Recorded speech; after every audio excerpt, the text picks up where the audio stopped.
We're here at the Auto Expo 2025, the component show, and one of the major stalls here is that of Lucas TVS, a key supplier in the Indian automotive market. And I have with me Mr. Arvind Balaji, who is the MD of Lucas TVS. Mr. Balaji, thank you very much for speaking to Autocar Professional. Really appreciate it right here. I would like you to give me a walk around, guided tour of your stall here, what all you have on offer, and what all, Lucas TVS is readying for the market as it moves from ICE to EV, the transition that we're seeing. Yeah, so, Lucas TVS has been a key player in the auto component sector, primarily on IC engine. And over the years, we have developed a roadmap to transform our business from just IC engine to also IC engine and other areas. Right. So this is our traditional product range. Starter, alternator, wiper motors, which is what we've been supplying for over 6 decades in the Indian market. Combination of passenger vehicles, commercial vehicles, and so on. And we continue to innovate in this space. So this is our next generation alternator, which is higher efficiency, lower weight, higher power output. So we continue to innovate in the area of ICE, and we're also coming up with adjacency products like electrical vacuum pump, which will be required for the next level of emissions and things like that. Okay. So we continue to do that. Okay. Then we've taken the same skill set that we have, and we started working on a product range for the non-ICE market. So, for example, this is for a three-wheeler traction motor. This is a two-wheeler traction motor, which is in production.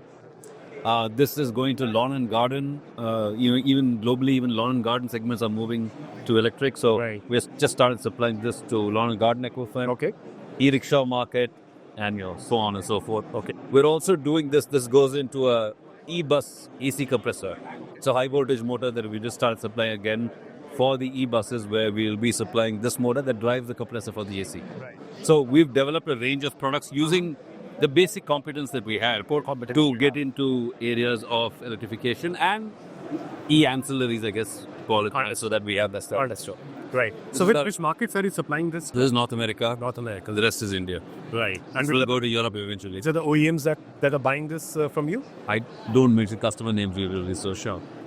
Yes. This is our traditional two-wheeler range. As I take you through, you'll also see some various new products coming there, but I'll take you through that. Right. So that's the first category. So we have IC engine, then we have for EV market products. Then we've also developed a range of products which are agnostic to whether it's ICE or non-ICE, right? So the same competence again. So we supply over 1.5 million motors annually to a major European supplier. And this in turn goes to all the luxury cars all over the world, including the leading electric vehicle manufacturers and so on. And this is air suspension motor. So this and this, the variants of the same thing that go to very high-end vehicles. This goes for the latest emissions regulation for urea pump dosing. So it's a motor and controller built in. Okay. This is for braking. This is also for braking. There we start supplying power steering motors for the passenger vehicle segment. So all these are, again, same competency. Right. But for applications that are not related to IC engine. So no matter what happens or which powertrain takes off, we will be in good shape. So again, we've used the same competency here. The key is we have developed brushless motor technology, fully localized. Okay. So the next generation technology is available right here in India, fully localized. So motor and controller. Right. So as the market evolves, as there's more volume, so you're already geared in terms of Yes, we are. localization. Right. This is a new initiative we started where we are making battery packs for a leading two-wheeler manufacturer. And we have the license to make the cells also. We're not yet in production in cells, but we are making the battery packs. We're getting into the home inverter market. This is inverter plus battery pack. So it's a non-automotive business for you. This will be non-automotive. But we're also doing the automotive business where we're supplying the battery packs. So we've diversified not just to motor controller, but also for the battery and the battery-related subsystems. So again, taking the feedback again from there. So this goes, for example, to the US market for a lot of doors and, mall and airport doors. Oh, okay. So we supply the motor for that. It's a very high demanding one. Right. This is for forklifts. This goes to air conditioning. So leading air conditioning manufacturers in India now use this motor for the inside motor that drives the air conditioning as well as the outside. The outer. So you can see basically the same competence we're now applying to more and more applications. Right. Both ICE, non-ICE and EV models. And diversifying outside automotive. Exactly. Right. So all of them are live businesses. They're not demonstration pieces. Understood. They're all in production and have been in production for the last 2 years. Right. So that is a big change from earlier. I had talked about this earlier, but now we're actually doing it. Okay. Right. This is a subsidiary company, Indian Upon Electricals, which is a subsidiary of Lucas TVS. They are also a nice player. They provide primarily flywheel magnetos and ignition coils for the two-wheeler market. Right. But again, there we have gone beyond that. So we've developed a range of sensors, again, in production, Okay. where it'll be, many of them will be agnostic to whether it's ICE or not ICE. Right. We've started supplying even areas like reverse parking assistant sensors. Right. We supply controllers, so this goes to electric scooters. Right. So DC-DC converters, again, developed in India, manufactured in India. Fuel injection controllers that is in production now. Again, this is for the ICE market. Right. And various controllers for traction motors. We have a different concept of traction motor we're working in this company compared to what I showed you there. Right. And we let the customers decide which is the best option. Okay. Right. We have the ISG system, the integrated starter generator system. Right. So we have a combination of ICE and non-ICE coming in. Right. Attempting to enter the display market as well as technology changes from mechanical displays to electric displays. Right. We start. So these are for two-wheelers, three-wheelers? Two-wheelers and three-wheelers. Right. This can scale up to four-wheelers. The sensors and these regulated rectifiers, the DC-DC converters can scale. Okay. But the rest are two-wheelers. Right. This gives you an idea of the types of products we offer for a two-wheeler. Right. So as you can see, in all the areas we have taken the core competencies that we have, what else can we do which are agnostic to ICE? And now we've started making attempts to move outside of the automotive business. That's been our journey. Right. Right. So this company, we're a leading supplier of diesel fuel injection, both for heavy duty as well as for light duty. This is a joint venture with Finia, which is an American company. And we supply a range of diesel fuel injection equipment. So Lucas TVS and its group companies encompasses so our heritage in all these cases is IC engine, but we use that competency to expand to adjacencies. That's our story so far. The group size is about 7,500. What sort of growth are you looking at if I talk about the 2030 time?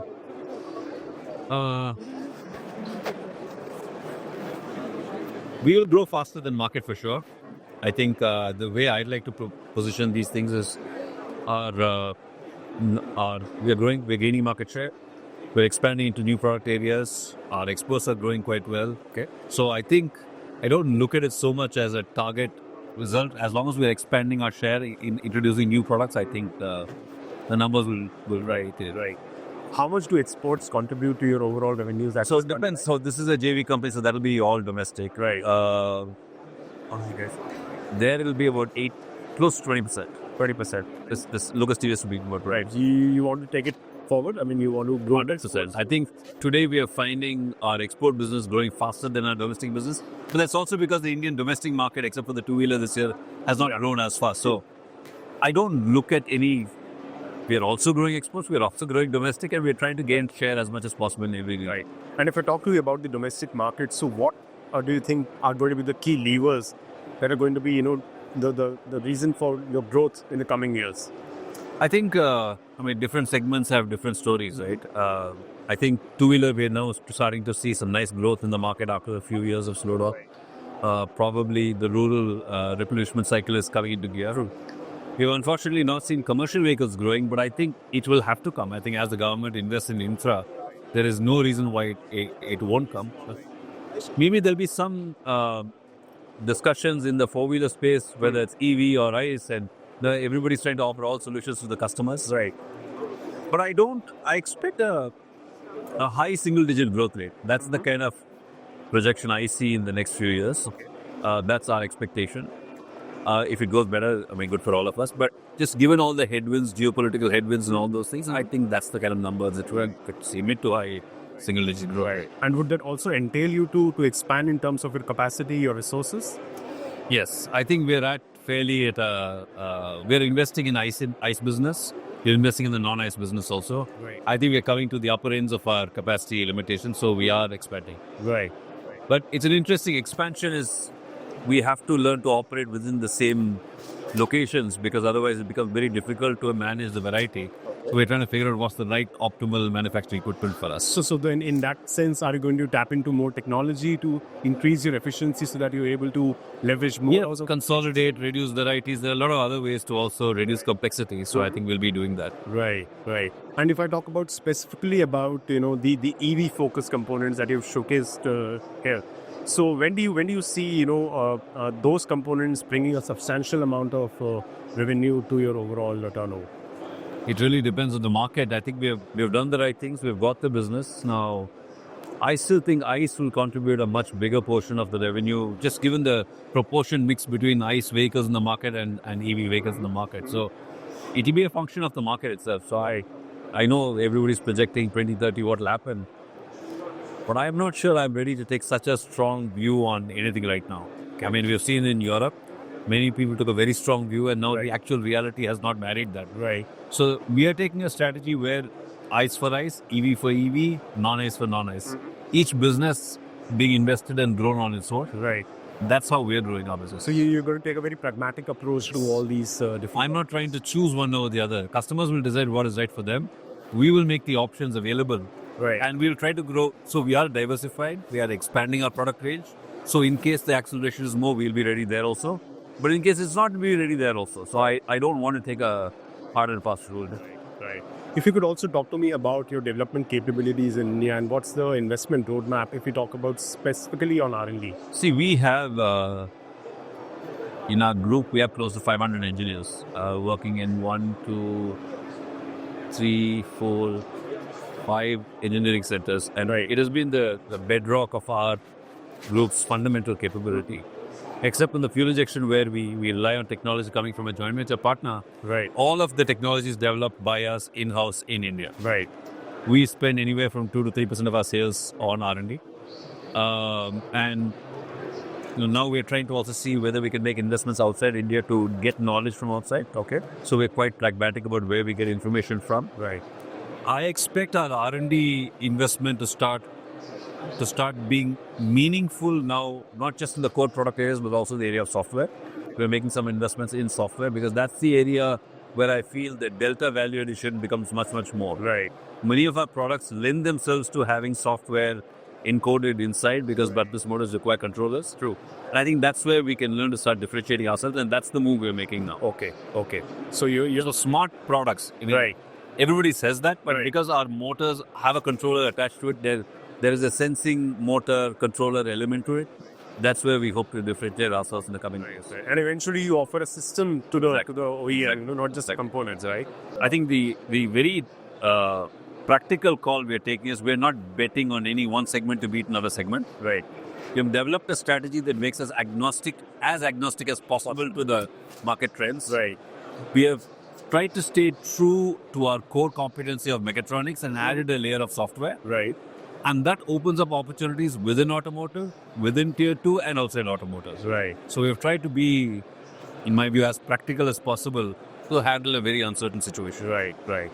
And lastly, would you also be looking some more M&As and acquisitions going forward? Yeah, I'll be looking to acquire capabilities, more than revenue, acquiring capabilities. So we've done small targeted M&A. We're in the process of doing a couple outside India, small ones. Not that it'll catch headlines, but it'll be more to acquire capability rather than anything else. Right. On that note, Mr. Balaji, thank you so much. Really appreciate the time. Thanks, Ajay. Thank you. Yeah.